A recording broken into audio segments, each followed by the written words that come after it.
Taking a look at today's interest rate markets, let's look at the 10-year note futures as they're experiencing some selling pressure today. 10-year note futures are now trading lower for a fourth consecutive session. Today we're looking at the futures market trading down to its lowest level since early August, currently priced at 112.17, so in the middle of that 112 handle today. Driving factors, really, I think there's a couple things, but the primary drivers appear to be economic data that we had last week, continuing into this week, as well as commodity prices shifting and moving higher over the past week. And I think those are two of the major factors contributing to the price action. Now, last week we had stronger than expected data in service sector as well as manufacturing, and highlighted by that very strong labor market print on Friday.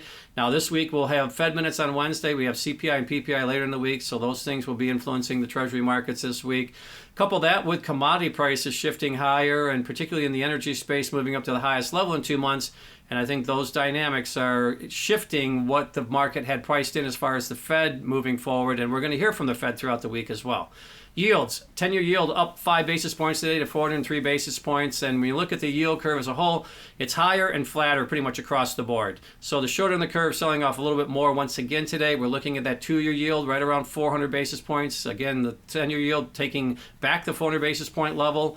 And that spread has narrowed now. It actually was at parity at one point today. It's holding about 2 to 3 basis points of positive yield, I guess is how you want to look at it.